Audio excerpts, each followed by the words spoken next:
Hello friends, ഇത് നമ്മുടെ PSC അക്കൗണ്ടൻറ്റിൻ്റെ മൂന്നാമത്തെ ക്ലാസ്സാണ്. അക്കൗണ്ടിങ് പ്രിൻസിപ്പിൾസും ബേസിക്സും ഞാൻ ഓൾറെഡി ഇട്ടിട്ടുണ്ട്. ഫ്രണ്ട്സ്, ഇത് നമ്മുടെ PSC അക്കൗണ്ടൻറ്റിൻ്റെ മൂന്നാമത്തെ ക്ലാസ്സാണ്. അക്കൗണ്ടിങ് പ്രിൻസിപ്പിൾസും ബേസിക്സും ഞാൻ ഓൾറെഡി ഇട്ടിട്ടുണ്ട്. അക്കൗണ്ടിങ് സ്റ്റാൻഡേർഡ്, അതിൻ്റെ ഗവർണിംഗ് ബോഡീസ് ഏതൊക്കെയാണ്, അതുപോലെ തന്നെ അക്കൗണ്ടിങ് സ്റ്റാൻഡേർഡ്സ് നമുക്ക് എളുപ്പത്തിൽ പഠിക്കാനൊരു ട്രിക്ക്, ഒരു കഥ പോലെ നമുക്ക് പഠിക്കാം.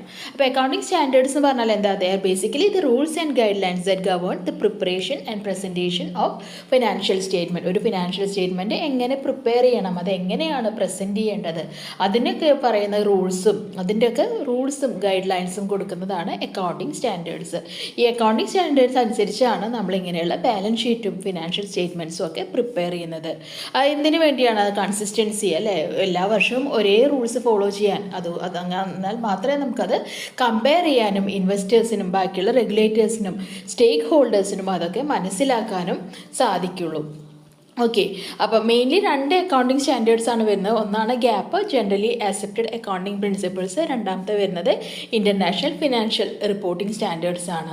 Okay, GAAP, IFRS. Accounting standard frame works ഇതൊക്കെയാണ്. US ഗ്യാപ്പ് ഉണ്ട്, IFRS ഉണ്ട്. അതുപോലെ തന്നെ ഒരു ഇന്ത്യൻ വേർഷൻ ഓഫ് IFRS ഉണ്ട്. അത് ഇഷ്യൂ ചെയ്യുന്നത് ICAI ആണ്. മേജർ സ്റ്റാൻഡേർഡ് സെറ്റിംഗ് ബോഡീസ്, ഇതിൻ്റെ ഇതിൻ്റെ എക്സ്പാൻഡഡ് ഫോം ഒന്ന് നോക്കി നോക്കിയാൽ FASB എന്ന് പറഞ്ഞാൽ ഫിനാൻഷ്യൽ അക്കൗണ്ടിങ് സ്റ്റാൻഡേർഡ്സ് ബോർഡാണ്. IASB ഇൻ്റർനാഷണൽ അക്കൗണ്ടിങ് സ്റ്റാൻഡേർഡ്സ് ബോർഡാണ്. Government accounting standards board GASB ആണ്. ICAI എല്ലാവർക്കും അറിയാം, institute of chartered accountants of India. Okay, അപ്പോൾ ഇതാണ് ജസ്റ്റ് നമുക്ക് ബ്രീഫായിട്ടൊരു ഔട്ട്ലൈന് പറയാനുള്ളത്. ഇനി നമുക്ക് അക്കൗണ്ടിങ് സ്റ്റാൻഡേർഡ്സ് നോക്കാം. നമുക്ക് ജസ്റ്റ് ഒരു കഥ പോലെ പറയാം. അപ്പോൾ നിങ്ങൾ രാവിലെ എണീക്കുകയാണ് അല്ലേ? രാവിലെ എണീക്കുമ്പോൾ എന്താണ്? രാവിലെ 7 മണിക്ക് എണീക്കുക എന്നുള്ളത് നിങ്ങളുടെ ഒരു പോളിസിയാണ്. ഓക്കെ, നിങ്ങളുടെ ഒരു പോളിസിയാണ്. രണ്ടാമത്തെ എന്താണ്? നിങ്ങൾ എണീറ്റ ഉടനെ തന്നെ എന്താണ്? അടുക്കളയിൽ കിച്ചണിൽ നിന്ന് എന്താണ്? പാത്രങ്ങളൊക്കെ തട്ടുന്നതിൻ്റെയും മുട്ടുന്നതിൻ്റെയും ഒക്കെ ശബ്ദം കേൾക്കാനുണ്ട് അല്ലേ? പിന്നെ എന്തൊക്കെയോ അമ്മ പറയുന്നുണ്ട്. എന്താണ്? പൈസയുടെ പറ്റിയിട്ടുള്ള കാര്യങ്ങളൊക്കെ അമ്മ പറയുന്നുണ്ട്. വരവിനെയും ചെലവിനെയും കുറിച്ചൊക്കെ അമ്മ പറയുന്നുണ്ട്. പിന്നെന്താണ്? അത് പറയുന്നുണ്ട്. അതിൻ്റെ കൂടെ എന്തും പറയുന്നുണ്ട്. ഈ 10-ാം തീയതി ഒരു കല്യാണം ഉണ്ടല്ലേ, അപ്പോൾ കല്യാണത്തിന് എന്തെങ്കിലും ഗിഫ്റ്റ് കൊടുക്കണം. കല്യാണം വരുന്നുണ്ട്, കല്യാണത്തിന് എന്തെങ്കിലും ഗിഫ്റ്റ് കൊടുക്കണം. ഈ മാസം മാത്രമല്ല, കഴിഞ്ഞ മാസവും ഇതുപോലെ എന്തുണ്ടായിരുന്നു? കഴിഞ്ഞ മാസം ഇതുപോലെയുള്ള ചിലവുകൾ ഉണ്ടായിരുന്നു എന്ന് പറയുന്നുണ്ട് അല്ലേ? അപ്പോൾ അങ്ങനെ ചിലവുകൾ ഉണ്ടായതുകൊണ്ട് തന്നെ വരവ് ചിലവിൽ, നമ്മുടെ ചിലവിലൊക്കെ, നമ്മുടെ പോളിസികളിലൊക്കെ കുറച്ച് മാറ്റങ്ങൾ കൊണ്ടുവരണം എന്ന് പറയുന്നുണ്ട്. എല്ലാത്തിനും കൂടി പൈസ തയ്ക്കണമല്ലോ. ഓക്കെ, അങ്ങനെ പറയുന്നുണ്ട്. പിന്നെ എന്താണ്? ബാക്കിയുള്ളവരുടെ ചിലവുകൾ മാത്രം നോക്കിയാൽ പോരാ. നമ്മുടെ വീട്ടിലെ നമ്മുടെ സാധനങ്ങളൊക്കെ കണ്ടോ നാശമായി തുടങ്ങിയിട്ടുണ്ട് അല്ലേ? ഫ്രിഡ്ജൊക്കെ ഒന്ന് മാറ്റണം, അല്ലെങ്കിൽ നമ്മുടെ കാറ് മാറ്റാറായിട്ടുണ്ട്. അപ്പോൾ അതും മാറ്റണം. ചിലവുകൾ കാരണം അത് മാറ്റാനൊന്നും പറ്റിയിട്ടില്ല എന്ന് പറയുന്നുണ്ട്. ഓക്കെ, അതുപോലെ എന്താണ്? അപ്പോൾ അടുക്കള പഴയതായിട്ടുണ്ട്, അപ്പോൾ അതിൻ്റെ ഉള്ളിലും കുറേ കാര്യങ്ങൾ ചെയ്യാനുണ്ട് എന്ന് പറയുന്നുണ്ട്. ഓക്കെ, ഇപ്പോൾ നമ്മൾ പറഞ്ഞു അല്ലേ, അടുക്കളയിൽ സാധനങ്ങളൊക്കെ മാറ്റണം എന്ന് പറഞ്ഞു. അതിനുള്ള പൈസ, റവന്യൂ എവിടെ നിന്നാണ് കിട്ടുക അല്ലേ? അച്ഛനും അമ്മയും മോനും ആണ്, 2 കുട്ടികളാണെന്ന് വിചാരിക്കുക. അപ്പോൾ 2 പേരും ജോലി ചെയ്യുന്നുണ്ട്, അച്ഛനും ജോലി ചെയ്യുന്നുണ്ട്. അപ്പോൾ എങ്ങനെയാണ് നമുക്ക് അതിൻ്റെ പൈസ മാറ്റി വയ്ക്കാൻ പറ്റുക, പൈസ കൊണ്ടുവരാൻ പറ്റുക എന്നുള്ള കാര്യമാണ് നെക്സ്റ്റ് അമ്മയും മോനും കൂടിയിട്ട് ആലോചിക്കുന്നത്, അല്ലെങ്കിൽ അമ്മയും മക്കളും കൂടിയിട്ട് ആലോചിക്കുന്നത്. ഓക്കെ, അപ്പോൾ റവന്യൂ റെക്കഗ്നീഷനിൽ ഇനി AS10 പറയുന്നത് എന്താണ്? ഓക്കെ, ഇപ്പോൾ ഒരു 5 ലക്ഷം രൂപ എല്ലാവരും കൂടി കൊടുക്കാമെന്ന് അങ്ങനെ പ്ലാൻ ചെയ്യണം. ഇനി നിങ്ങൾക്ക് കൊണ്ടുവരാൻ പറ്റുകയാണെങ്കിൽ എന്തൊക്കെ ഫിക്സഡ് അസറ്റ്സ്, എന്തൊക്കെ സാധനങ്ങൾ നമുക്ക് മാറ്റാൻ പറ്റും അല്ലേ? നമ്മുടെ ഫ്രിഡ്ജും TVയും വാഷിംഗ് മെഷീനും അതുപോലെ തന്നെ നമ്മുടെ കാറൊക്കെ എന്താണ്? ഫിക്സഡ് അസറ്റ്സ് ആണ്. അപ്പോൾ AS10 നമ്മൾ എന്ത് പറഞ്ഞു? അക്കൗണ്ടിങ് ഫോർ ഫിക്സഡ് അസറ്റ്സ് പറഞ്ഞു. ഓക്കെ, അപ്പോൾ അതാണ് ഈ 10 കിട്ടിയല്ലോ. പറഞ്ഞു രാവിലെ 7 മണിക്ക് എനിക്കിത് നിങ്ങളുടെ ഒരു പോളിസിയാണ്, ഡിസ്ക്ലോഷർ ഓഫ് അക്കൗണ്ടിങ് പോളിസി. കഴിഞ്ഞിട്ട് കഴിഞ്ഞപ്പോൾ ഫസ്റ്റ് തന്നെ എന്താ കേട്ടത്? അടുക്കളയിലെ തട്ടുമുട്ടും പാത്രങ്ങളുടെ ശബ്ദം കേൾക്കുന്നുണ്ട്. അടുക്കളയിലെ പാത്രങ്ങൾ ഇൻവെൻറ്ററി. ഓക്കെ, ഇൻവെൻറ്ററി ആണ്. അമ്മ എന്താ പറയുന്നത്? അമ്മ അങ്ങനെ എന്തൊക്കെയോ പെറുപെറുക്കുന്നുണ്ട്, അതിൽ പൈസയുടെ കാര്യങ്ങളൊക്കെ പറയുന്നുണ്ട്. അപ്പോൾ ഏതാ വന്നത്? AS3 ആണ്, ക്യാഷ് ഫ്ലോ സ്റ്റേറ്റ്മെൻറ്റ്. ഓക്കെ, പിന്നെ എന്തും പറയുന്നുണ്ട്. പറയുന്നതിൻ്റെ ഇടയിൽ കൂടെ ഈ മാസം 10-ാം തീയതി ഒരു കല്യാണം വരുന്നുണ്ട്, അപ്പോൾ കല്യാണത്തിൻ്റെ ചിലവുകളുണ്ട്. അപ്പോൾ ആ ഡേറ്റ് നിങ്ങൾ ലിങ്ക് ചെയ്ത് വെക്കുക. Events after the balance sheet date കേട്ടോ. Events after the balance sheet date. ആ 10-ാം തീയതി കഴിഞ്ഞിട്ടൊരു കല്യാണം, അപ്പോൾ after the balance sheet date കേട്ടോ. ഇനി ബാലൻസ് ഷീറ്റ് ഡേറ്റ് പിന്നെന്താണ്? അപ്പോൾ ഈ മാസം മാത്രമല്ല ഈ ഒരു ചിലവ് വന്നത്, കഴിഞ്ഞ മാസവും ഇതുപോലെ ചിലവുകൾ വന്നിരുന്നു. അപ്പോൾ നമ്മുടെ ചിലവുകളിൽ അപ്പോൾ നമ്മൾ നമ്മുടെ വീട്ടിലേക്ക് ചിലവാക്കുന്ന കാര്യങ്ങളിൽ മാറ്റങ്ങൾ കൊണ്ടുവരണം, അല്ലെങ്കിൽ എന്താണ് ബഡ്ജറ്റ് താളം തെറ്റിപ്പോകും നമ്മൾ പറയുന്നുണ്ട് അല്ലേ. അപ്പോൾ പ്രയർ പീരീഡ് ഐറ്റംസും അതിൻ്റെ ചേഞ്ചസ് ഇൻ അക്കൗണ്ടിങ് പോളിസീസൊക്കെയാണ് AS5 വരുന്നത് കേട്ടോ. Net profit or net loss for the period, prior പീരീഡിനെ പറ്റിയിട്ട് എന്തെങ്കിലും പറയുന്നുണ്ടെങ്കിൽ അത് AS5 വരിക. ഓക്കെ, പിന്നെ എന്താ അമ്മ പറഞ്ഞത്, പുറമെയുള്ള കാര്യങ്ങൾ അവരുടെ ഗിഫ്റ്റും കാര്യങ്ങളും മാത്രം നോക്കിയാൽ പോരാ, നമ്മുടെ വീട്ടിലും കുറേ കാര്യങ്ങൾ മാറ്റാനുണ്ട്. ഫ്രിഡ്ജൊക്കെ കുറേ വർഷമായിട്ട് യൂസ് ചെയ്യണോ, അതൊക്കെ മാറ്റണം. കാറും ഒക്കെ മാറ്റാറായിട്ടുണ്ട്, കാലപ്പഴക്കം വന്നു. അപ്പോൾ ഇത് ഏതിൽ വന്നു, ഡെപ്രീസിയേഷനിൽ വന്നു, AS6 വന്നു. ഓക്കെ, പിന്നെ എന്താ പറഞ്ഞാൽ ഫ്രിഡ്ജും TV മാത്രം മാറ്റിയാൽ പോരാ, നമ്മുടെ അടുക്കള തന്നെ ഒന്ന് പൊളിച്ച് പണിയണം, ആകെ ചോർച്ചയാണെന്ന് പറയുന്നുണ്ട്. അപ്പോൾ കൺസ്ട്രക്ഷൻ, അപ്പോൾ ഏതിൽ വന്നു, accounting four construction contract AS7 വന്നു. ഓക്കെ, അപ്പോൾ AS7 വന്നു. എന്നിട്ട് അമ്മ എന്ത് പറഞ്ഞു, ഇത്രയും പൈസ നമുക്ക് ചിലവ് വരുന്നുണ്ട്, അപ്പോൾ നമ്മുടെ വരവ് ചിലവുകളിൽ നമുക്ക് നിയന്ത്രണം വേണം അല്ലേ. കഴിഞ്ഞ മാസം നമ്മുടെ കയ്യിൽ നിന്ന് കൂടുതൽ പൈസ ഇപ്പോൾ ചിലവാകുന്നുണ്ടെങ്കിൽ അതൊക്കെ നമ്മളൊന്ന് കറക്റ്റ് ചെയ്യണം എന്ന് പറയുകയാണ്. എന്നാൽ മാത്രമേ നമുക്ക് ഈ ചിലവുകളൊക്കെ നേരിടാൻ പറ്റുള്ളൂ. അപ്പോൾ അത് ഏതിൽ വന്നു, accounting four changes in accounting policies and error corrections വരുന്നത് 8 കേട്ടോ. എറർ 8 അങ്ങനെ നോക്കുക, AS8 വന്നു പറഞ്ഞു. പിന്നെ അടുത്തത് എന്താണ്, AS9 വരുന്നത്. ഓക്കെ, നമുക്ക് ഇന്ന സാധനങ്ങൾ മേടിക്കാനുണ്ട്, അപ്പോൾ അതിൻ്റെ റവന്യൂ നമുക്ക് എവിടെ നിന്നാണ്, അതിനുള്ള പൈസ നമ്മൾ എവിടെ നിന്നാണ് ഉണ്ടാക്കാമെന്ന് നോക്കി. അപ്പോൾ അത് വരുന്ന ഏതിലാണ്, AS9 റവന്യൂ റെക്കഗ്നീഷനിലാണ്. അപ്പോൾ അമ്മ ചോദിക്കുകയാണ് എല്ലാവരുടെ അടുത്തും, നിങ്ങൾക്കൊക്കെ എത്രയൊക്കെ പൈസ നമുക്ക് വേണ്ടിയിട്ട് ഓരോ മാസം ഇങ്ങോട്ട് കൊണ്ടുവരാൻ പറ്റും, അപ്പോൾ അതിനനുസരിച്ചല്ലേ നമുക്ക് സാധനങ്ങൾ മേടിക്കാൻ പറ്റുള്ളൂ എന്ന് പറയുകയാണ്. അത് വരുന്നതാണ് റവന്യൂ റെക്കഗ്നീഷനിൽ. ഇനി AS10 പറയുന്നത് എന്താണ്, ഓക്കെ, ഇപ്പോൾ ഒരു 5 ലക്ഷം രൂപ എല്ലാവരും കൂടി കൊടുക്കാമെന്ന് അങ്ങനെ പ്ലാൻ ചെയ്യണം. ഇനി അപ്പോൾ അമ്മ പറയണം, 5 ലക്ഷം രൂപയൊക്കെ നിങ്ങൾ പറ്റുകയാണെങ്കിൽ എന്തൊക്കെ ഫിക്സഡ് അസറ്റ്സ്, എന്തൊക്കെ സാധനങ്ങൾ നമുക്ക് മാറ്റാൻ പറ്റും അല്ലേ. നമ്മുടെ വാഷിംഗ് മെഷീനും അതുപോലെ തന്നെ നമ്മുടെ കാറൊക്കെ എന്താണ്, ഫിക്സഡ് അസറ്റ്സ് ആണ്. അപ്പോൾ AS10 നമ്മൾ എന്ത് പറഞ്ഞു, അക്കൗണ്ടിങ് ഫോർ ഫിക്സഡ് അസറ്റ്സ് പറഞ്ഞു. ഓക്കെ, അപ്പോൾ അതാണ് ഈ 10 കിട്ടിയല്ലോ. നെക്സ്റ്റ് പറയുന്നത് എന്താണ്, ഇന്നതാണ് നമ്മൾ ഫിക്സഡ് അസറ്റ് എന്ന് തീരുമാനിച്ചു. ഓക്കെ, ഫിക്സഡ് അസറ്റ് അതായത് ഫ്രിഡ്ജ് മേടിക്കണം, വാഷിംഗ് മെഷീൻ മേടിക്കണം, അതിൽ ആദ്യം നമ്മൾ മേടിക്കുന്നത് ഫ്രിഡ്ജാണ്, അത് തീരുമാനിച്ചു. ഫ്രിഡ്ജ് ഇന്ത്യൻ കമ്പനിയുടെ വേണ്ട, ഇത്ര നാൾ നമ്മൾ ഇന്ത്യൻ കമ്പനിയുടെയാണ് യൂസ് ചെയ്തത്, ഇനി ഒരു ചേഞ്ച് ആവട്ടെ കേട്ടോ. അത് ചേഞ്ച് ചെയ്തിട്ട് നമുക്കൊരു ഫോറിൻ കമ്പനിയുടെ ഫ്രിഡ്ജ് യൂസ് ചെയ്യാം. എന്നിട്ട് എന്തെങ്കിലും അതിന് മാറ്റങ്ങളുണ്ടോ, ഇഫക്ട്സ് ഉണ്ടോ, ചേഞ്ചസ് ഉണ്ടോ എന്നൊക്കെ നമുക്ക് നോക്കാമെന്ന് പറയുന്നു. ഓക്കെ, അപ്പോൾ അത് ഏതിൽ വന്നു, ഓക്കെ അത് പറഞ്ഞു. ഇനി എന്താണ്, നമ്മളൊക്കെ തീരുമാനിച്ചു, അമ്മയും മക്കളും കൂടി തീരുമാനിച്ചു അല്ലേ, ഇനി ഫ്രിഡ്ജ് മേടിക്കാമെന്ന്. ഇത് ആരുടെ അടുത്ത് എത്തിക്കണം, അച്ഛൻ്റെ അടുത്ത് എത്തിക്കണം, അച്ഛൻ്റെ പെർമിഷൻ, അച്ഛൻ്റെ ഗ്രാൻഡ് കിട്ടണം അല്ലേ, എന്നാൽ മാത്രമേ നമുക്ക് ആ സാധനം മേടിക്കാൻ പറ്റുള്ളൂ. അപ്പോൾ അമ്മയും മക്കളും കൂടി എങ്ങോട്ട് പോയി, അച്ഛൻ്റെ അടുത്ത് പോയിട്ട് അച്ഛനോട് ഇതൊക്കെ പറഞ്ഞ് സമ്മതിപ്പിക്കുകയാണ്. അവസാനം അച്ഛൻ ആ ഒരു സംഭവം സമ്മതിച്ചു. അപ്പോൾ അവിടെ നിന്ന് ഗ്രാൻഡ് കിട്ടി, പെർമിഷൻ കിട്ടി നമുക്ക് കേട്ടോ. എന്നിട്ട് അപ്പോൾ അച്ഛൻ നമ്മളോട് ചോദിക്കുകയാണ്, ഓക്കെ ഫ്രിഡ്ജ് മേടിക്കാം, ഫോറിൻ കമ്പനിയുടെ ആണെങ്കിൽ എത്രത്തോളമാണ് അതിന് ഇൻവെസ്റ്റ്മെൻറ്റ് വരുന്നത്, എത്രത്തോളം പൈസ നമ്മൾ മുടക്കണം എന്നാണ് അച്ഛൻ ചോദിക്കുന്നത് കേട്ടോ. നമ്മൾ പറഞ്ഞു, അച്ഛൻ പറഞ്ഞു എന്താണ്, നിൻ്റെ ഫ്രണ്ടില്ലേ അമ്മാൽ, അവൻ്റെ ഷോപ്പിലൊന്ന് പോയി നോക്ക്, അവൻ്റെ ഷോപ്പിലൊന്ന് പോയി നോക്ക് എന്ന് പറഞ്ഞു. അങ്ങനെ നമ്മൾ അമ്മാലിൻ്റെ ഷോപ്പിലെത്തി. ഓക്കെ, അമ്മാലിൻ്റെ ഷോപ്പിലെത്തിയപ്പോൾ അമ്മാൽ നമുക്ക് പല ഫ്രിഡ്ജും കാണിച്ചു തന്നു. ഇതൊക്കെയാണ് അതിൻ്റെ ഗുണങ്ങൾ, പല രീതിയിലുള്ള ഫ്രിഡ്ജുണ്ട്, അതിൻ്റെ ഗുണങ്ങൾ ഇതൊക്കെയാണെന്ന് പറഞ്ഞു. ഈ ഫ്രിഡ്ജിന് 50,000 രൂപയാണെങ്കിൽ നീ ലോൺ വഴിയാണ് എടുക്കുന്നതെങ്കിൽ, നീ ബോറോ ചെയ്യാണ്, പൈസ കടം മേടിക്കുകയാണ് ചെയ്യുന്നതെങ്കിൽ അതിൻ്റെ ഇൻട്രസ്റ്റ് റേറ്റ്, അതിൻ്റെ കോസ്റ്റ് ഇത്രത്തോളം വരുമെന്ന് അമ്മാൽ നമ്മളോട് പറഞ്ഞു കേട്ടോ. അപ്പോൾ 10% അല്ലെങ്കിൽ 13% അതിൻ്റെ ബോറോയിങ് കോസ്റ്റുകൾ വരുന്നതെന്ന്, ആ മേടിക്കുന്നതിനുള്ള കോസ്റ്റുകൾ വരുന്നതെന്ന് അവൻ പറഞ്ഞു. ഓക്കെ, ഇനി അപ്പോൾ നമ്മൾ ഈ കാര്യങ്ങളൊക്കെ കേട്ടു, നേരെ വെച്ച് പിടിച്ചു ആരുടെ അടുത്തേക്ക്, അച്ഛൻ്റെ അടുത്തേക്ക്. എന്നിട്ട് പറഞ്ഞു, ഈ അമ്മാൽ പറഞ്ഞ കാര്യങ്ങൾ അതുപോലെ പോയിട്ട് അവിടെ അച്ഛൻ്റെ അടുത്ത് റിപ്പോർട്ട് സമർപ്പിച്ചു. റിപ്പോർട്ട് കൊടുത്തു അല്ലേ. അമ്മാൽ ഈ പ്രോഡക്ട്സിൻ്റെ കാര്യമാണ് പറഞ്ഞത്, അതിൻ്റെ ബെനിഫിറ്റ്സ് ഇത്രയാണ്, അതിൻ്റെ കോസ്റ്റ് ഇത്രയാണെന്ന് പറഞ്ഞു. അതുപോലെ തന്നെ എന്തും പറഞ്ഞു, ഇനി നമ്മൾ ലോണാണ് എടുക്കുന്നതെങ്കിൽ, ബാങ്കിൽ നിന്നൊക്കെ ലോൺ എടുക്കുകയാണെങ്കിൽ ഇത്രയാണ് ഇൻട്രസ്റ്റ് വരുന്നതെന്ന് പറഞ്ഞിട്ട് ആ ഇൻട്രസ്റ്റിൻ്റെ കാര്യങ്ങളും ആ ബാങ്കിൻ്റെ കാര്യങ്ങളൊക്കെ, ആ പാർട്ടി ഡിസ്ക്ലോഷർ, അതിനെ പറ്റിയിട്ടുള്ള കാര്യങ്ങളൊക്കെ, റിലേറ്റഡ് പാർട്ടീനെ പറ്റിയിട്ടുള്ള ഡിസ്ക്ലോഷറൊക്കെ നടത്തി. ഇപ്പോൾ ബാങ്ക് എന്താണ് പറയുക, SBIയിൽ നിന്നാണെങ്കിൽ ഇത്ര ഇൻട്രസ്റ്റ് വരും, ബജാജ് ഫിൻസർവിൽ നിന്നാണെങ്കിൽ ഇത്ര ഇൻട്രസ്റ്റ് വരും എന്ന് പറഞ്ഞിട്ട് ഇന്ന പാർട്ടീസൊക്കെയാണ് നമുക്ക് ലോൺ തരുന്നത്.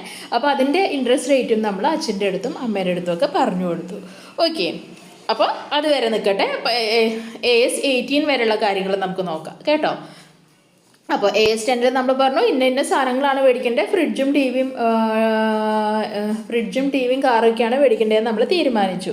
ഓക്കെ, അപ്പം പിന്നെ എന്ത് തീരുമാനിച്ചു? ആദ്യം ഇപ്പോൾ അത്യാവശ്യമായിട്ട് മാറ്റേണ്ടത് ഫ്രിഡ്ജാണ്. ഓക്കെ, ഇന്ത്യൻ നിർമ്മിതം വേണ്ട, അത് ചേഞ്ച് ചെയ്തിട്ട് ഫോറിൻ പ്രോഡക്റ്റിലേക്ക് മാറാം അല്ലേ.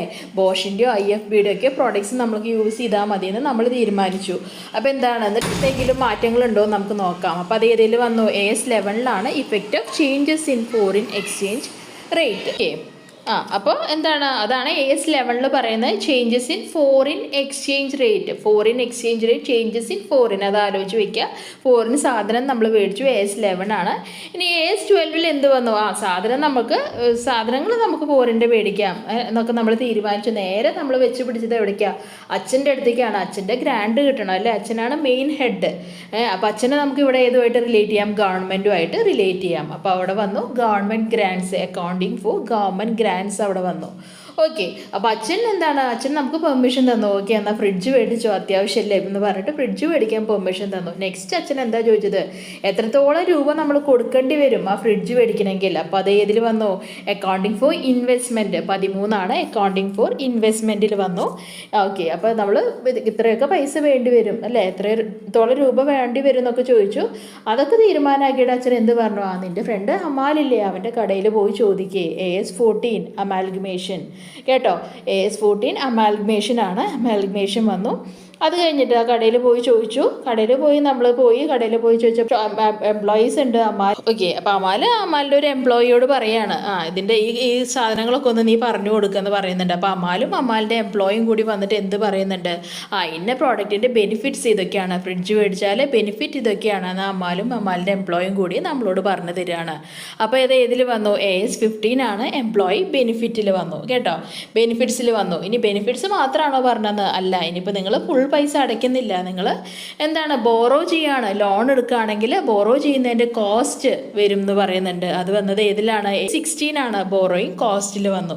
ഓക്കെ, അപ്പം നമ്മൾ നമുക്ക് ബെനിഫിറ്റ്സും കോസ്റ്റും ഒക്കെ എത്രയാണ് വരിക നമ്മൾ മനസ്സിലാക്കി. നേരെ നമ്മൾ വെച്ച് പിടിച്ചു അച്ഛൻ്റെ അമ്മയുടെ അടുത്തേക്ക് അല്ലേ. AS17 എന്നിട്ട് എന്ത് കൊടുത്തു? അവിടെ ചെന്നിട്ട് റിപ്പോർട്ട് കൊടുത്തു അല്ലേ, ഇന്നതാണ് കാര്യങ്ങൾ എന്നാണ് അമ്മാല് പറഞ്ഞതെന്ന് പറഞ്ഞിട്ട് ആ ഫ്രിഡ്ജിനെ കുറിച്ച്, ആ ഒരു പെർട്ടിക്കുലർ സെഗ്മെൻറ്റിനെ കുറിച്ചുള്ള കാര്യങ്ങളൊക്കെ നമ്മൾ റിപ്പോർട്ട് കൊടുത്തു. അതാണ് സെഗ്മെൻറ്റ് റിപ്പോർട്ടിങ്ങിൽ വന്നത്. നെക്സ്റ്റ് എന്താണ്?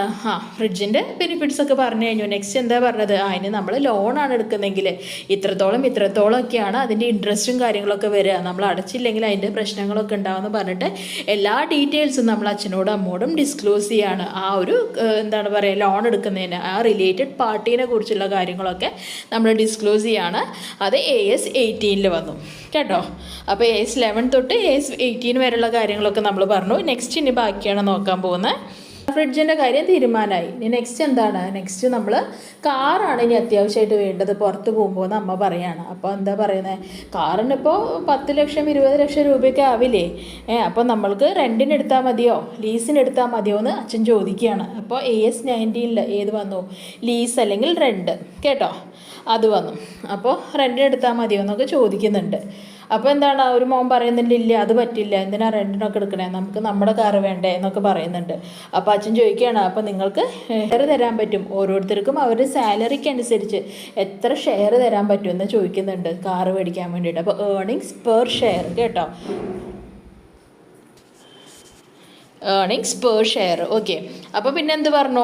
ഓക്കെ, എത്രത്തോളം ഓരോരുത്തർക്ക് അതിൽ പെർ ഷെയർ ഇടാൻ പറ്റും ചോദിക്കുന്നുണ്ട് കേട്ടോ, അത് വന്നു. പിന്നെന്താണ്? അപ്പോൾ ഓരോരുത്തർ പറഞ്ഞു ഞാൻ 20 ഇടാം. അതൊക്കെ കൺസോൾഡേറ്റ് ചെയ്തിട്ട് അതൊക്കെ ഒരുമിച്ച് കൊണ്ടുവന്നിട്ട് എല്ലാവരും കൂടി എത്ര എമൗണ്ട് ഇടാമെന്ന് ഒരു തീരുമാനത്തിലെത്തി. ഓക്കെ, അപ്പോൾ എല്ലാവരും കൂടിയിട്ടൊരു 10 ലക്ഷം രൂപ എങ്ങനെയെങ്കിലും ഒപ്പിക്കുക എന്നുള്ള തീരുമാനത്തിലെത്തി. ഓക്കെ, അപ്പോൾ 10 ലക്ഷം രൂപയ്ക്ക് ഏത് കാറാണ് മേടിക്കാൻ പറ്റുക എന്നൊക്കെ നമ്മൾ നോക്കി. അപ്പോൾ 10 ലക്ഷം രൂപ മാത്രം കൊടുത്താൽ പോരാ വെച്ചാൽ അതിൻ്റെ ടാക്സ് കൂടി നമ്മൾ നോക്കേണ്ടി വരും. ടാക്സ് ആ പൈസയിൽ ഇൻക്ലൂഡഡ് അല്ല എന്ന് പറയുന്നുണ്ട്. ഓക്കെ, അപ്പോൾ അതിൻ്റെ ടാക്സ് കൂടി കണക്കാക്കണം എന്ന് പറയുന്നുണ്ട്. ഓക്കെ, അപ്പോൾ എല്ലാം കഴിഞ്ഞു. അപ്പോൾ ആ ടാക്സ് കൂടി കണക്കാക്കി. അപ്പോൾ ഓരോരുത്തരും ഓരോ ആൾക്കാരെ നമുക്ക് അസോസിയേറ്റ്സ് ആയിട്ട് എടുക്കാം. ഓരോ വീട്ടിലെ ഓരോ ആൾക്കാരെ നമ്മൾ അസോസിയേറ്റ് എന്ന് വിളിക്കാം അപ്പോൾ തൽക്കാലം. അപ്പോൾ ഓരോ അസോസിയേറ്റ്സും ഓരോരുത്തരും എത്രത്തോളം ഇൻവെസ്റ്റ്മെൻറ്റ് നടത്തും. എന്നിട്ട് എന്താണ് വീണ്ടും ഇൻവെസ്റ്റ്മെൻറ്റിൻ്റെ കാര്യങ്ങളും അപ്പോൾ വീണ്ടും പുതുക്കിയിട്ട് നമ്മൾ വീണ്ടും എന്തെന്ന് നോക്കിയാൽ ഒന്നും കൂടി ഇൻവെസ്റ്റ്മെൻറ്റിൻ്റെ കാര്യങ്ങളും പുതിയൊരു കൺസോളിഡേറ്റഡ് ആയിട്ട് എല്ലാവരും കൂടി ഒരുമിച്ചുള്ള ഒരുമിച്ചുള്ള എത്ര പൈസയൊക്കെ ഇടാം എന്നുള്ളൊരു കാര്യങ്ങളൊക്കെ തീരുമാനത്തിലെത്തി. ഓക്കെ, അപ്പോൾ പെട്ടെന്ന് കഴിഞ്ഞിട്ട് അപ്പോൾ ഇപ്പം എന്തായാലും അത് നടക്കില്ല, കുറച്ച് കഴിയട്ടെ ഈ ഒരു ഓക്കെ. പിന്നെ കുറച്ച് നാൾ കഴിഞ്ഞപ്പോൾ വീണ്ടും ആ കൊല്ലത്തിൻ്റെ പകുതിയൊക്കെ വെച്ചിട്ട് എന്താണ് വീണ്ടും ഈ കാറിൻ്റെ കാര്യം പൊങ്ങി വന്നു. അപ്പോൾ വീണ്ടും അവരെല്ലാവരും കൂടിയിട്ട് വീണ്ടും ആ മാസത്തിൻ്റെ പകുതിയായപ്പോൾ ആ കൊല്ലത്തിൻ്റെ പകുതിയായപ്പോൾ അതിൻ്റെ ഇടയിൽ വെച്ചിട്ട് വീണ്ടും ഒരു റിപ്പോർട്ട് പ്രിപ്പയർ ചെയ്യാണ്. എല്ലാവരും കൂടിയിട്ട് ഇത്ര എമൗണ്ട് ഇടാൻ പറ്റും ഇപ്പോൾ ഞങ്ങളുടെ കയ്യിലെന്ന് പറഞ്ഞിട്ട് വീണ്ടും ഒരു റിപ്പോർട്ട് പ്രിപ്പയർ ചെയ്തു. അപ്പോൾ ഒരു 15 ലക്ഷത്തിൻ്റെ കാറ് എന്ന് പറഞ്ഞപ്പോൾ അച്ഛൻ പറഞ്ഞു അത്രയൊക്കെ പൈസയുടെ മേടിക്കണോ, കുറച്ച് കുറവ് മതിയില്ലേ എന്ന് ചോദിക്കുമ്പോൾ എന്താ പറയുന്നത്, അല്ല ആ 15 ലക്ഷത്തിൻ്റെ കാറിൽ പോയാൽ അത്രത്തോളം സ്റ്റാറ്റസ് ആണ് നമുക്ക് കിട്ടുക എന്ന് പറയുന്നുണ്ട്. ഓക്കെ, സ്റ്റാറ്റസ് സിമ്പിളാണ്. അങ്ങനെ എല്ലാവരും കൂടി അത് സമ്മതിച്ചു. ഇനി എന്താണ് എല്ലാവരും കൂടി ജോയിൻ്റ് ആയിട്ട് ആ പൈസയൊക്കെ ഇട്ടിട്ട് കാറ് മേടിക്കാൻ പോവാണ്. അപ്പോൾ അച്ഛൻ പറയുന്നുണ്ട് കാറ് മേടിക്കുന്നതൊക്കെ കൊള്ളാം, അതിൻ്റേതായ വേറെ ടയറും കാര്യങ്ങളൊക്കെ ഉണ്ടാവും, ഇമ്പയർമെൻറ്റും ഒക്കെ ഉണ്ടാവും അല്ലേ. ഒരു മേടിക്കുന്നതിലുള്ള ഇൻട്രസ്റ്റ് മാത്രം പോരാ, അതിൻ്റെ പ്രോപ്പറായിട്ട് സർവീസിങ്ങും കാര്യങ്ങളൊക്കെ ചെയ്യണം. അതിൻ്റെ എന്തെങ്കിലും മാറ്റങ്ങൾ ടയറൊക്കെ മാറ്റാനുണ്ടെങ്കിൽ അല്ലെങ്കിൽ അതിൻ്റെ സർവീസ് ചെയ്യണമെങ്കിൽ അതിൻ്റെ പൈസ കൂടി നിങ്ങൾ നോക്കണം എന്ന് പറയാണ്. ഓക്കെ, അപ്പോൾ ആസിഡ്സിന് എന്തെങ്കിലും വേറെ ടയർ അല്ലെങ്കിൽ എവിടെയെങ്കിലും തട്ടോ മുട്ടോ എന്തെങ്കിലുമൊക്കെ ചെയ്ത് കഴിഞ്ഞാൽ അതിൻ്റെ കാര്യങ്ങൾ നിങ്ങൾ നോക്കണം എന്ന് പറയുന്നുണ്ട്. ഓക്കെ, അപ്പോൾ അതിനുള്ള ഒരു കാര്യം കൂടി നിങ്ങൾ നോക്കണം, അതിൻ്റെ ഇൻഷുറൻസ് അല്ലെങ്കിൽ അതുപോലെയുള്ള നഷ്ടങ്ങൾക്ക് വേണ്ടിയിട്ടുള്ള പ്രൊവിഷൻസും നിങ്ങൾ ശ്രദ്ധിക്കണം എന്ന് പറയുന്നുണ്ട്. അപ്പോൾ ഓക്കെ, പ്രൊവിഷൻസും ശ്രദ്ധിക്കണം എന്ന് പറയുന്നുണ്ട്. പിന്നെ എന്താണ് ലാസ്റ്റ് എല്ലാം തീരുമാനിച്ചു, ഇന്ന കാറാണ് വേണ്ടത് എന്നൊക്കെ എല്ലാം തീരുമാനിച്ചു കഴിഞ്ഞു. ഓക്കെ, എല്ലാം തീരുമാനിച്ചു കഴിഞ്ഞു. എന്നിട്ട് എന്താ കമ്പനിയിൽ നിന്നാണ് നമ്മൾ മേടിക്കുന്നത്, ഇന്ന കമ്പനിയുടെയാണ് മേടിക്കുന്നത്, ഇന്ന ഷോപ്പിൽ നിന്നാണ് മേടിക്കേണ്ടത് എന്നുള്ള കാര്യങ്ങളൊക്കെ നമ്മൾ ലാസ്റ്റ് തീരുമാനിച്ചു. ഓക്കെ, തീരുമാനിച്ചു കഴിഞ്ഞിട്ട് എന്താണ് നമ്മൾ ആ കാറ് മേടിക്കാൻ പോവാണ്. അപ്പോൾ ബലൂണൊക്കെ വെച്ച് അലങ്കരിച്ച് നല്ല രീതിയിൽ കാറൊക്കെ ഇങ്ങനെ കവർ ചെയ്ത് ഇട്ടിട്ടൊക്കെ ഉണ്ട് അല്ലേ, കാറൊക്കെ കവർ ചെയ്തിട്ടൊക്കെ ഉണ്ട്. എന്നിട്ട് നിങ്ങൾ അച്ഛനും അമ്മയൊക്കെ പോയിട്ട് അച്ഛനും അമ്മയും കൂടിയിട്ടാണ് ആ കാറിൻ്റെ കീ മേടിക്കുന്നതെങ്കിൽ ആ സമയത്താണ് ആ കാറിൻ്റെ ഏത് കളറാണ് എന്നുള്ള കാര്യമൊക്കെ നിങ്ങൾ സർപ്രൈസ് ആക്കി വെച്ചേക്കായിരുന്നു. അപ്പോൾ അതിൻ്റെ മുകളിലുള്ള ആ ഒരു സിൽക്കിൻ്റെ ഷീറ്റ് ഇങ്ങോട്ട് പൊങ്ങിയപ്പോഴാണ് അതിൻ്റെ കാറിൻ്റെ കളറും കാര്യങ്ങളൊക്കെ നിങ്ങൾക്ക് മുന്നിൽ ഡിസ്ക്ലോസ് ആയത്, അച്ഛനും അമ്മയ്ക്കും ഡിസ്ക്ലോസ് ആയത്. ഓക്കെ, അപ്പോൾ നല്ല വെള്ള കാറ്, അച്ഛന് ഇഷ്ടമുള്ള വെള്ള കളറിലുള്ള കാറ് തന്നെയാണ് നിങ്ങൾ മേടിച്ചത്. ഓക്കെ, കഥ പെട്ടെന്നൊന്നും കേൾക്കുമ്പോൾ മനസ്സിൽ നിൽക്കില്ല, പക്ഷെ വീണ്ടും നിങ്ങൾ 1-2-3 പ്രാവശ്യം കേൾക്കുകയാണെങ്കിൽ ഇതിൽ ചില പോയിൻറ്റ്സ് എങ്കിലും നിങ്ങളുടെ മനസ്സിൽ നിൽക്കും കേട്ടോ. ഓക്കെ, അപ്പോൾ AS19 തൊട്ടാണ് നമ്മൾ എന്ത് പറഞ്ഞു, കാറാണ് മേടിക്കേണ്ടത്. അതാണ് AS19 തൊട്ടിട്ട് കാറാണ് മേടിക്കേണ്ടത്.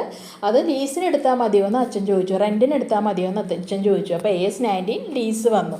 ഓക്കെ, AS19 ലീസ് വന്നു. നെക്സ്റ്റ് വന്നത് AS20 ആണ്. അപ്പോൾ ലീസിന് എടുക്കേണ്ട അച്ഛാ, നമുക്ക് ഓരോരുത്തർക്കും പൈസ ഇട്ടിട്ട് മേടിക്കാമെന്ന് നമ്മൾ പറഞ്ഞു. അത് വന്നു പെർ ഷെയർ ഒരാൾ എത്ര കൊടുക്കും, അത് ഏർണിങ്സ് പെർ ഷെയറിൽ വന്നു. ഓക്കെ, AS20 ഏർണിങ്സ് പെർ ഷെയറിൽ വന്നു. AS21 എന്താണ് എല്ലാവരുടെ പൈസ കൂടി എത്ര ഉണ്ടെന്ന് കൺസോളിഡേറ്റ് ചെയ്ത് നോക്കി. അപ്പോൾ കൺസോളിഡേറ്റഡ് ഫിനാൻഷ്യൽ സ്റ്റേറ്റ്മെൻറ്റ് പ്രിപ്പയർ ചെയ്തു. ഓക്കെ, 15 ലക്ഷം മാത്രമല്ല അതിൻ്റെ എന്തും കൊടുക്കേണ്ടി വരും അച്ഛാ എന്ന് പറഞ്ഞു. നമ്മൾ ടാക്സ് കൂടി കൊടുക്കേണ്ടി വരും, അതും കൂടി നമ്മൾ നോക്കണം. അപ്പോൾ accounting for taxes on income accounting AS22 വന്നു. ഓക്കെ, AS22 വന്നു. അപ്പോൾ വീണ്ടും നമ്മൾ വീണ്ടും കൺസോളിഡേറ്റഡ് ഇത്ര വേണ്ടി വരും, ടാക്സും കൂടി കണക്കാക്കുമ്പോൾ ഇത്ര വേണ്ടി വരും എന്ന് വീണ്ടും നമ്മൾ ഒരു കണക്ക് പ്രിപ്പയർ ചെയ്തു. അത് വരുന്ന ഏതിലാണ്, accounting for investment in associates in consolidated financial statement AS23 okay, അപ്പോൾ അത്രയും പൈസയൊക്കെ വേണ്ടി വരുമെന്ന് പറഞ്ഞപ്പോൾ അവസാനം അവിടെ അടിയായി. ഇത്രയും പൈസ ഒന്നും കൊടുക്കാൻ പറ്റില്ല എന്നൊക്കെ പറയുമ്പോൾ അച്ഛൻ എന്ത് പറഞ്ഞു, ഇവിടെ വെച്ച് നിർത്തിക്കോ ഈ ടോക്ക്, ഇതിനി ശരിയാവില്ല എന്ന് പറയുന്നതാണ് AS24 ഡിസ്കണ്ടിന്യൂയിങ് ഓപ്പറേഷൻസിൽ വരുന്നത് കേട്ടോ. ഡിസ്കണ്ടിന്യൂയിങ് ഓപ്പറേഷൻസിൽ വരുന്നത്.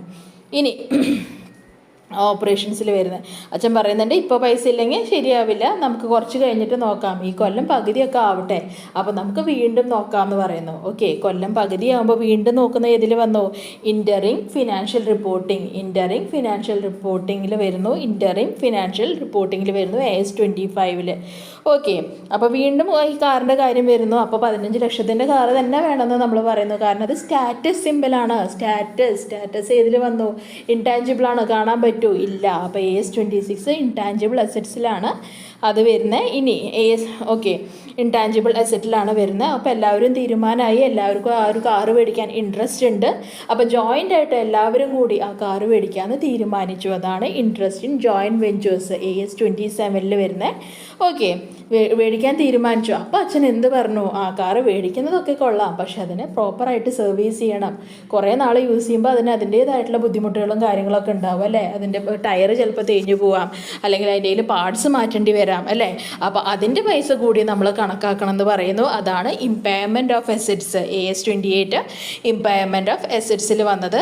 നെക്സ്റ്റ് വരുന്നത് എന്താണ്, ഓക്കെ, ഇമ്പയർമെൻറ്റ് ഓഫ് അസറ്റ്സ് ഉണ്ടാകുമെന്ന് പറയുന്നുണ്ട്. അപ്പോൾ മക്കളൊക്കെ കൂടി പറഞ്ഞാൽ അത് കുഴപ്പമില്ല, നമുക്ക് അതിന് വേണ്ടിയിട്ടൊരു പർട്ടിക്കുലർ എമൗണ്ട് എല്ലാ മാസവും മാറ്റി വയ്ക്കാം, അതിനൊരു പ്രൊവിഷൻ ക്രിയേറ്റ് ചെയ്യാം അങ്ങനെ വരുന്ന കാര്യങ്ങൾക്ക്. അപ്പോൾ അതാണ് provision for contingent liabilities and contingent asset AS29 വന്നു. നെക്സ്റ്റ് വരുന്നത് എന്താണ്, AS30 ആണ്.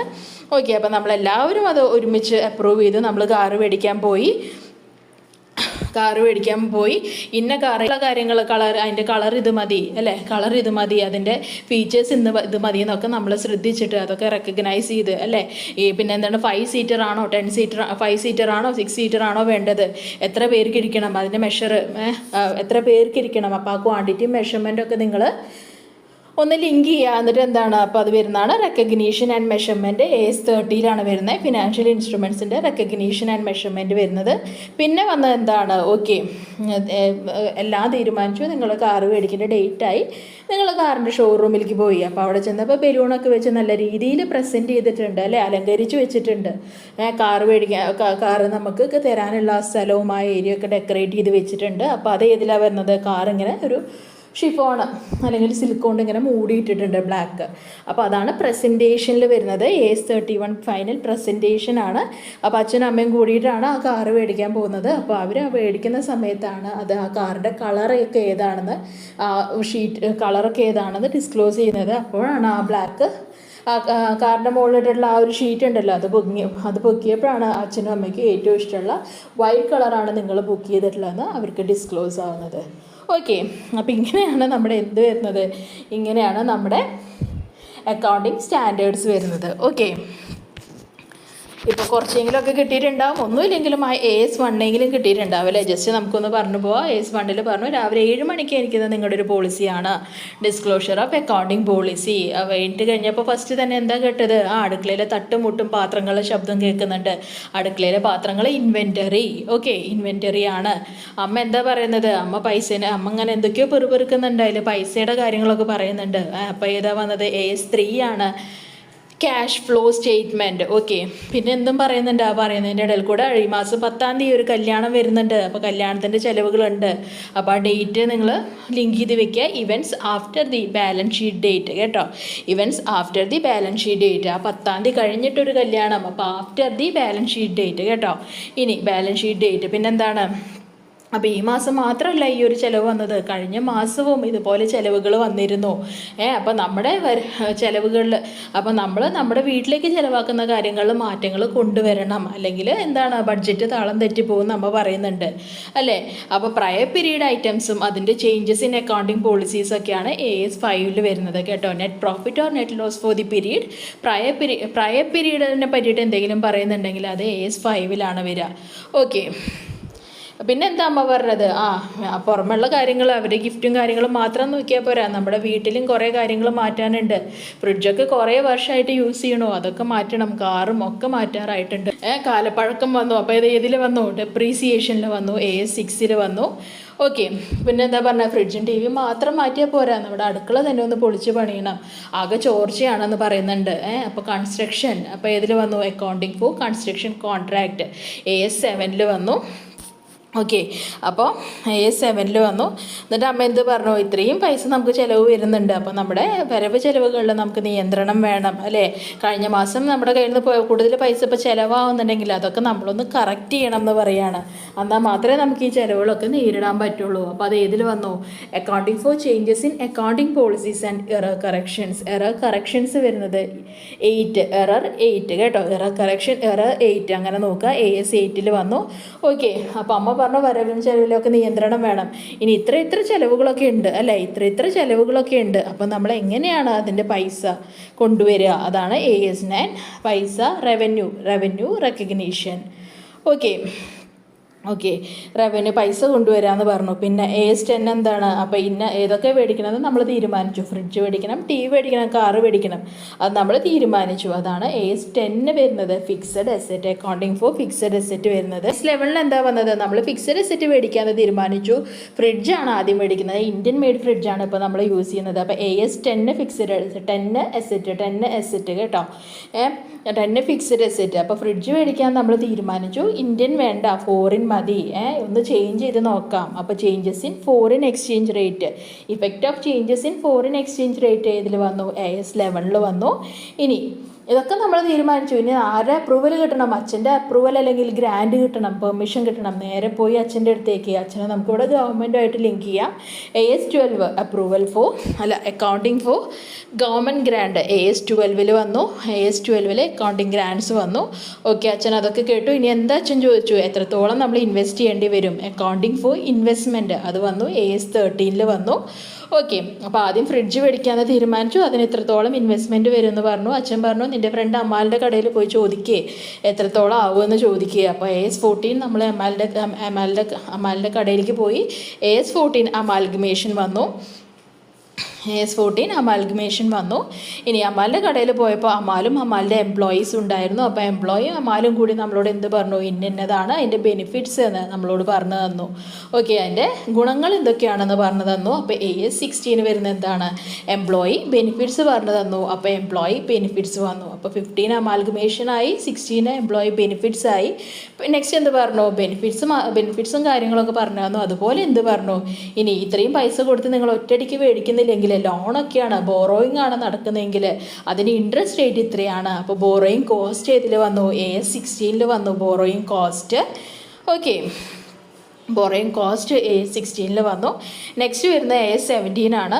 ഓക്കെ, അപ്പോൾ ഈ കാര്യങ്ങളൊക്കെ കേട്ടു. നമ്മൾ നേരെ അച്ഛൻ്റെ അമ്മയുടെ അടുത്തേക്ക് വെച്ച് പിടിച്ചു. എന്നിട്ട് അവിടെ പോയിട്ട് ഈ കാര്യങ്ങളിലേക്ക് റിപ്പോർട്ട് കൊടുത്തു. അല്ലേ, ഇന്ന സെഗ്മെൻറ്റ്, ഇന്ന ഫ്രിഡ്ജാണ് നമ്മൾ മേടിക്കുന്നത്, ഇന്ന കമ്പനിയുടെയാണ് മേടിക്കുന്നതെങ്കിൽ നമുക്ക് ഇത്രയൊക്കെ പൈസ വരും എന്ന് പറഞ്ഞിട്ടുള്ള റിപ്പോർട്ട് കൊടുത്തു. അത് മാത്രമല്ല, എന്തും പറഞ്ഞു? AS18 റിലേറ്റഡ് പാർട്ടി, ഇന്ന കമ്പനികൾ നമുക്ക് എന്താണ് ലോണ് ഇന്ന ബാങ്കിൽ നിന്നൊക്കെ കിട്ടും. അപ്പോൾ ഈ ബജാജിൽ നിന്ന് എടുക്കുകയാണെങ്കിൽ ഇത്ര വരും, മറ്റൊരു SBIയിൽ നിന്ന് എടുക്കുകയാണെങ്കിൽ ഇത്ര വരും എന്നുള്ള ഇൻട്രസ്റ്റ് റേറ്റിൻ്റെ കാര്യങ്ങളൊക്കെ നമ്മൾ ഡിസ്ക്ലോസ് ചെയ്തു. ബാങ്കിൻ്റെ കാര്യം, പാർട്ടിയുടെ കാര്യം ഡിസ്ക്ലോസ് ചെയ്തു. അപ്പോൾ റിലേറ്റഡ് പാർട്ടി ഡിസ്ക്ലോഷർ നടന്നു, AS18 കേട്ടോ. അപ്പോൾ അതുവരെ നമ്മുടെ എന്തിൻ്റെ കഥയായിരുന്നു? നമ്മൾ ഫ്രിഡ്ജ് മേടിക്കുന്ന കഥയായിരുന്നു. നെക്സ്റ്റ് നമ്മൾ പോകുന്ന കാറ് മേടിക്കാനാണ് കേട്ടോ. അപ്പോൾ ഫ്രിഡ്ജ് മേടിക്കുന്ന കാര്യങ്ങൾ അവിടെ നിന്നു. മേടിച്ചില്ലേ പോട്ടെ. നെക്സ്റ്റ് നമ്മൾ പറഞ്ഞു കാറ് മേടിക്കണം. അപ്പം അച്ഛൻ പറഞ്ഞു, AS19 കാറ് കുറേ AS19 ആണ് ഇനി പറയുന്നത്. കാറിനൊക്കെ കുറേ പൈസ ആവില്ലേ, തൽക്കാലം റെൻറ്റിന് എടുത്താൽ പോരേന്ന് നമ്മൾ ചോദിച്ചു. അപ്പോൾ അത് ഏതിൽ വന്നു? AS19 ലീസിൽ വന്നു. ഓക്കെ, അപ്പോൾ എന്താ പറഞ്ഞത്? ലീസിൽ വന്നു. ഇനിയിപ്പോൾ റെൻറ്റിന് എടുക്കുക, അല്ലെങ്കിൽ നിങ്ങൾ ഓരോരുത്തോളം എത്രത്തോളം പൈസ തരാൻ പറ്റും അത് നോക്കാമെന്ന് പറഞ്ഞു. റെൻറ്റിന് വേണ്ട, എന്നാൽ ഫുൾ പൈസ കൊടുത്ത് മേടിക്കണമെങ്കിൽ ഓരോരുത്തർക്കും പെർ ഷെയർ എത്ര ഇടാൻ പറ്റും? അപ്പോൾ ഏർണിങ്സ് പെർ ഷെയർ കേട്ടോ. പെർ ഷെയർ എന്ന് വരുമ്പോൾ ഏതാണ്? AS20 ആണ് ഏർണിങ്സ് പെർ ഷെയർ. നിങ്ങളുടെ ഏർണിങ്സിനനുസരിച്ച്, നിങ്ങൾക്ക് പൈസ കിട്ടുന്നതിനനുസരിച്ച് എത്രത്തോളം നിങ്ങൾക്ക് കൊടുക്കാൻ പറ്റും ഏർണിങ്സ് പെർ ഷെയറിൽ വന്നു. AS20 ആണ്. എന്നിട്ട് എന്താണ്? ഒരാൾ 1 ലക്ഷം, ഒരാൾ 2 ലക്ഷം അങ്ങനെയൊക്കെ പറഞ്ഞ് എല്ലാവരെയും കൂടി കൺസോളിഡേറ്റ് ചെയ്തപ്പോൾ എത്രത്തോളം എല്ലാവരും കൂടി എത്ര പൈസ ഉണ്ടെന്ന് കൺസോളിഡേറ്റ് ചെയ്ത് നോക്കി, നമ്മൾ ഒരുമിച്ച് കൂട്ടി നോക്കി. അപ്പോൾ അത് ഏതിൽ വന്നു? കൺസോളിഡേറ്റഡ് ഫിനാൻഷ്യൽ സ്റ്റേറ്റ്മെൻറ്റ് AS21 വന്നു. അപ്പോൾ ഫിനാൻഷ്യൽ സ്റ്റേറ്റ്മെൻ്റ് ഒക്കെ പ്രിപ്പയർ ചെയ്ത് കഴിഞ്ഞപ്പോൾ ആണ് പെട്ടെന്ന് മോൻ പറഞ്ഞത് എന്താണ്? നമ്മൾ പൈസ മാത്രമേ നോക്കിയുള്ളൂ, അതിൻ്റെ ടാക്സ് കൂടി ഉണ്ടാവില്ലേ, അപ്പോൾ ആ ടാക്സിൻ്റെ പൈസ കൂടി നോക്കണം എന്ന് പറഞ്ഞു. അപ്പോൾ അത് വന്നത് AS22 accounting for taxes on income വന്നത് AS22 അപ്പോൾ വീണ്ടും നമ്മൾ ഈ കൂട്ടിയതൊക്കെ വീണ്ടും ഈ ടാക്സൊക്കെ കൂട്ടിയിട്ട് ഒന്നുകൂടി കാൽക്കുലേറ്റ് ചെയ്തു. ഓരോരുത്തരും എത്ര പൈസ കൊണ്ടിടണം, ഓരോ ആൾക്കാരെ നമ്മൾ വീട്ടിലെ ആൾക്കാരെ നമ്മൾ അസോസിയേറ്റ്സ് എന്ന രീതിയിൽ കൺസിഡർ ചെയ്യുക കേട്ടോ. അപ്പോൾ എന്താണ്? AS23 വന്നു, accounting for investment in associates in consolidated financial statements. അതാണ് AS23. ഇൻവെസ്റ്റ്മെൻറ്റ് ഇൻ അസോസിയേറ്റ്സ് ഒരു ഭാഗം കാണുകയാണെങ്കിൽ അത് AS23 ആണ് കേട്ടോ. ഇനി ഓക്കെ. അപ്പോൾ ഇത്ര പൈസയെങ്കിലും തരണം, ടാക്സും കൂടി വരികയാണെങ്കിൽ എന്ന് പറഞ്ഞു. അപ്പോൾ അവിടെ ആകെ അടിയായി. ഇത്ര പൈസ തരാൻ പറ്റില്ല എന്ന് പറഞ്ഞു. അപ്പോൾ അച്ഛൻ പറഞ്ഞു മതി, ഇത് ഇവിടെ വെച്ച് നിർത്തിക്കോ, ഈ സംസാരം നിർത്തിക്കോ. അപ്പോൾ ഡിസ്കണ്ടിന്യൂയിങ് ഓപ്പറേഷൻ AS24 വന്നു, ഡിസ്കണ്ടിന്യൂയിങ് ഓപ്പറേഷൻസ്. നെക്സ്റ്റ് വരുന്നത് എന്താണ്, ഇത് ഇവിടെ നിർത്തിക്കോ, നമുക്ക് ഈ വർഷം കഴിഞ്ഞിട്ട് കുറച്ച് നാൾ കൂടി കഴിഞ്ഞിട്ട് അല്ലെങ്കിൽ ഈ വർഷത്തിൻ്റെ പകുതിക്ക് വീണ്ടും ഇതുപോലെ എല്ലാവരും കൂടി എത്ര പൈസ തരാൻ പറ്റും നോക്കാം. അത് ഏതിൽ വന്നു, AS25 ആണ്, ഇൻ്ററിം ഫിനാൻഷ്യൽ റിപ്പോർട്ടിങ്ങിൽ വന്നു കേട്ടോ, AS25. ഓക്കെ. അങ്ങനെ നമ്മൾ വീണ്ടും എന്താണ്, ഇപ്പോൾ ജാനുവരി ആണെങ്കിൽ നമ്മൾ ജൂലൈ ആകുമ്പോൾ വീണ്ടും ഒരു റിപ്പോർട്ട് പ്രിപ്പയർ ചെയ്തു, ഇത്രത്തോളമൊക്കെ പൈസ വരും. അപ്പോൾ അച്ഛൻ ചോദിച്ചു മോനെ 15 ലക്ഷത്തിൻ്റെ കാറ് വേണോ, 10 ലക്ഷത്തിൻ്റെയൊക്കെ മേടിച്ചാൽ പോരെയെന്ന് ചോദിച്ചു. അപ്പോൾ എന്ത് പറഞ്ഞു മോനെ, പറ്റില്ല, എന്താണ് അത് നമ്മുടെ സ്റ്റാറ്റസ് സിമ്പലാണ് അല്ലേ, അതൊക്കെ കൊണ്ടൊരു കല്യാണത്തിന് പോയ ആൾക്കാർ കാർ എന്നെ നോക്കുള്ളൂ. അച്ഛാ 15 ലക്ഷത്തിൻ്റെ തന്നെ മതി എന്ന് പറയാണ്. സ്റ്റാറ്റസ് എന്ന് പറഞ്ഞാൽ നമുക്ക് കാണാനോ തൊടാനോ പറ്റുമോ, ഇല്ല. അപ്പോൾ AS26 ഇൻടാഞ്ചിബിൾ അസറ്റ്സിൽ വന്നു അത് കേട്ടോ. നെക്സ്റ്റ് എന്താണ്, നെക്സ്റ്റ് വന്നത് AS27 ആണ്. ഓക്കെ. അപ്പോൾ എല്ലാവർക്കും അത് ഇഷ്ടപ്പെട്ടു, എല്ലാവർക്കും ആ ജോയിൻറ്റ് വെഞ്ചർ, എല്ലാവരും കൂടി ആ പൈസ ഇട്ടിട്ട് ആ കാറ് മേടിക്കുന്നതിൽ എല്ലാവർക്കും താല്പര്യമാണ്. അപ്പോൾ ജോയിൻ്റ് ആയിട്ട് എല്ലാവരും കൂടെ പൈസ എടുത്തിട്ട് നമ്മൾ കാറ് മേടിക്കാൻ പോവാമെന്ന് തീരുമാനിച്ചു. ഓക്കെ. അപ്പോൾ അതാണ് ഇൻട്രസ്റ്റ് ഇൻ ജോയിൻറ്റ് വെഞ്ചേഴ്സ്. എല്ലാവരും പൈസ കൊടുത്ത് നമ്മൾ കാറ് മേടിക്കാൻ പോയി. AS27 ആണ്. പിന്നെ വരുന്നത് AS28 ആണ് കേട്ടോ. AS28 എന്താ അച്ഛൻ പറഞ്ഞത്, ആ കാറ് മേടിക്കുന്നതൊക്കെ കൊള്ളാം, അത് കുറച്ച് നാൾ യൂസ് ചെയ്യുമ്പോൾ അതിൻ്റെ ടയർ തേഞ്ഞ് പോവും, അതിന് സർവീസിങ് ആവശ്യമായിട്ട് വരും, ചിലപ്പോൾ ഇടിച്ചാൽ അങ്ങനെയുള്ള കാര്യങ്ങളൊക്കെ വരും. അപ്പോൾ ഈ പൈസ മാത്രം നോക്കിയാൽ പോരാ, അതിൻ്റെ വേറെ ടയർ വരുമ്പോൾ അതും കൂടി നിങ്ങൾ നോക്കണം എന്ന് പറയുകയാണ്. അത് വരുന്നതാണ് ഇമ്പയർമെൻറ്റ് ഓഫ് അസറ്റ് 28 വരുന്നത്, AS28. പിന്നെ ഇത് വന്നു, എന്നിട്ട് പറഞ്ഞു അങ്ങനെ വരും, അപ്പോൾ നിങ്ങൾ അതിന് വേണ്ടിയിട്ടുള്ള പൈസ നീക്കി വെക്കണം എന്ന് പറഞ്ഞു. അപ്പോൾ എന്താണ്, AS29 വന്നു, provision for contingent liability and contingent asset. അതിൻ്റെ ഒരു പ്രൊവിഷൻ, അതിന് വേണ്ടിയിട്ട് സെപ്പറേറ്റ് ഒരു പൈസ പ്രൊവിഷനായിട്ട് നമ്മൾ നീക്കി വെക്കണം എന്ന് പറഞ്ഞു. മക്കളൊക്കെ അത് ഓക്കെ പറഞ്ഞു. ലാസ്റ്റ് എന്താണ്, മക്കളൊക്കെ അത് ഓക്കെ പറഞ്ഞു. എല്ലാവരും കൂടി ആ ഒരു കാര്യം ഓക്കെ അത് കാര്യങ്ങളൊക്കെ ഓക്കെയാണെന്ന് പറയാണ്. പിന്നെ എന്താണ്, ആ കാറ് 5 സീറ്ററാണോ 7 സീറ്ററാണോ വേണ്ടത്, അതിൻ്റെ എത്ര പേർക്ക് ഇരിക്കാൻ പറ്റുന്നത് വേണം എന്നും കൂടി തീരുമാനിക്കാമെന്ന് പറയുമ്പോൾ ആ മെഷർമെൻറ്റ്, ആ കാര്യങ്ങൾ കേട്ടോ, ക്വാണ്ടിറ്റി, എത്ര ആൾക്കാർ, മെഷർമെൻറ്റ്. അപ്പോൾ റെക്കഗ്നീഷൻ ആൻഡ് മെഷർമെൻ്റ് ആണ് AS30 വരുന്നത്. പിന്നെ വരുന്നത് എന്താണ്, AS31 ആണ്. നമ്മൾ എല്ലാം തീരുമാനിച്ചു, കാറിന് ഓർഡർ കൊടുത്തു. കാറ് മേടിക്കാൻ പോയപ്പോൾ അവിടെയൊക്കെ ബലൂണൊക്കെ വെച്ച് ഡെക്കറേറ്റ് ചെയ്തിട്ടുണ്ട്. കാർ ഇങ്ങനെ നല്ലൊരു സിൽക്കിൻ്റെ ഷീറ്റ് കൊണ്ടൊക്കെ മൂടിയിട്ടിട്ടുണ്ട്. അപ്പോൾ അത് ഇതിൽ വന്നു, പ്രസൻറ്റേഷനിൽ വന്നു. AS32 ലാസ്റ്റ് വൺ എന്താ വരുന്നത്, അച്ഛനും അമ്മയും കൂടിയാണ് കീ മേടിക്കുന്നത്. അപ്പോൾ അതിൻ്റെ ഷീറ്റ് ഒക്കെ പിടിച്ച് പൊക്കിയപ്പോഴാണ് കാറ് വൈറ്റ് കളറായിരുന്നു. അച്ഛനും അമ്മയ്ക്ക് ഏറ്റവും ഇഷ്ടമുള്ള കളറാണ് മക്കൾ ബുക്ക് ചെയ്തതെന്നുള്ള കാര്യം അപ്പോഴാണ് ഡിസ്ക്ലോസ് ആവുന്നത്. അപ്പോൾ AS32 ഏത് വന്നു, ഡിസ്ക്ലോഷറും വന്നു. ഓക്കെ. അപ്പോൾ ഇതൊന്ന് 2-3 പ്രാവശ്യം കേട്ട് നോക്കുക. ആ ഒരു കണക്ഷൻ, ആ ഒരു കഥയുടെ കണക്ഷൻ കിട്ടിക്കഴിഞ്ഞാൽ നിങ്ങൾക്ക് പെട്ടെന്ന് കിട്ടും കേട്ടോ. Accounting for fixed asset AS10 വരെ നമ്മൾ ഒരു കാര്യം പറഞ്ഞു. പിന്നെ AS11 തൊട്ടുള്ള കാര്യങ്ങളാണ് വേറെ പറഞ്ഞത്. AS11 തൊട്ട് AS18 വരെ ഒരു കാര്യം പറഞ്ഞു. പിന്നെന്താണ്, AS19 തൊട്ട് AS32 വരെ വേറൊരു സ്റ്റോറി പോലെ പറഞ്ഞു. അപ്പോൾ അത് കുറച്ചായിട്ടൊന്ന് 2-3 പ്രാവശ്യമൊക്കെ കേട്ട് കഴിഞ്ഞാൽ നിങ്ങൾക്ക് ആ ഒരു ലിങ്ക് കിട്ടും. അപ്പോൾ ഈ ഓരോ കഥ ആലോചിച്ചിട്ട് ആ ഒരു റിപ്പോർട്ട് ഏതാണ് വരുന്ന നമ്പർ, അക്കൗണ്ടിങ് സ്റ്റാൻഡേർഡ് ഏതാണ് വരുന്നതെന്നൊന്ന് എഴുതി നോക്കുക. എവിടെയെങ്കിലും ലിങ്ക് മിസ്സാവുണ്ടോ എന്ന് നിങ്ങൾക്ക് അപ്പോഴേ പറയാൻ പറ്റുള്ളൂ കേട്ടോ. അപ്പോൾ ഇത്രയാണ് ക്ലാസ് വരുന്നത്. ഇഷ്ടപ്പെട്ടാൽ ലൈക്ക് ചെയ്യൂ, സബ്സ്ക്രൈബ് ചെയ്യൂ, തീർച്ചയായും കമൻറ്റും ചെയ്യൂ. താങ്ക്